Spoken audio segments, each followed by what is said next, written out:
Singer Chinmayi அவங்களோட சோல்ஃபுல்லான வாய்ஸ்ல பாடி கொடுத்த மைண்ட் ப்ளோவிங்கான ஒரு 5 சாங்ஸ் தான் இந்த வீடியோல பார்க்க போறோம். இதுல 5வதா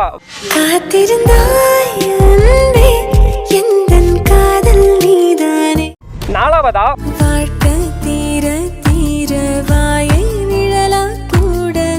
3வதா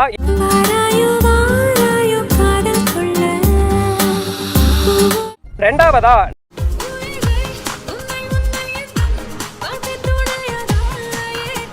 ஃபர்ஸ்ட் பிளேஸ்ல இருக்க சாங்க பாக்குறதுக்கு முன்னாடி இந்த 2025ல ஒரு யூடியூப் சேனல் தொடங்கி அதுல இருந்து மணி ஏர்ன் பண்ணணும் அப்படின்னு நீங்க நினைச்சிருக்கீங்களா? அப்படி நினைச்சிருந்தீங்கன்னா இப்ப ஸ்கிரீன்ல தெரியக்கூடிய இந்த வாட்ஸ்அப் நம்பரை உங்க மொபைல்ல சேவ் பண்ணிட்டு யூடியூப் 2025 அப்படின்னு வாட்ஸ்அப்ல மெசேஜ் பண்ணுங்க. இது ஒரு யூடியூப் மென்டார்ஷிப் பேஸ்ட் கம்யூனிட்டி. இந்த கம்யூனிட்டில இருந்து இதுவரைக்கும் 170க்கும் மேற்பட்ட ஸ்டூடெண்ட்ஸ் அவங்க சேனலை மானிட்டைஸ் பண்ணி ஸ்கிரீன்ல பாக்குற மாதிரி நல்லாவே ஏர்ன் பண்ணிக்கிட்டும் இருக்காங்க. சோ உடனே வாட்ஸ்அப்ல மெசேஜ் பண்ணி இந்த கோர்ஸ்ல ஜாயின் பண்ணி மணி ஏர்ன் பண்ண ஸ்டார்ட் பண்ணுங்க. ஃபைனலா ஃபர்ஸ்ட் பிளேஸ்ல